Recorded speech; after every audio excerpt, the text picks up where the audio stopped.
I was the American ambassador to the United Nations under President Carter, and I saw then, as I understood as a student of history, the necessity of a universal organization that would give us an opportunity to establish an instrument of international governance, of world governance, that would enable us to deal with problems that can only be resolved if all the nations of the world work together.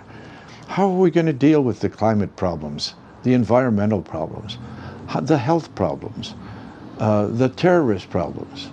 How are you going to deal with those unless you have an instrument where the nations of the world can come together and their leaders can come together to try to find common solutions? Now, there's the beginning, you have the G8 and you have the G20 and you have the United Nations, but those things have to be brought up to date.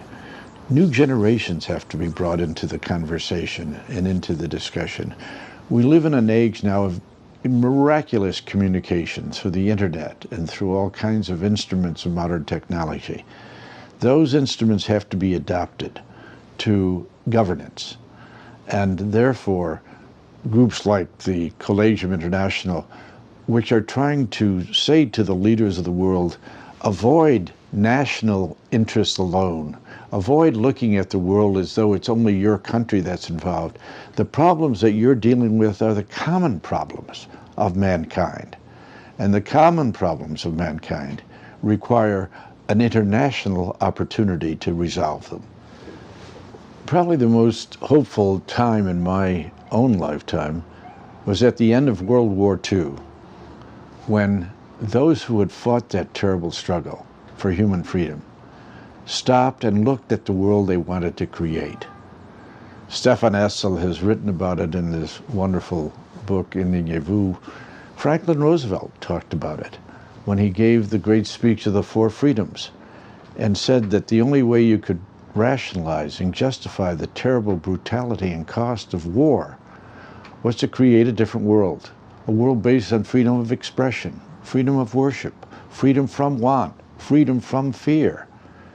To accomplish those purposes, the United Nations was founded.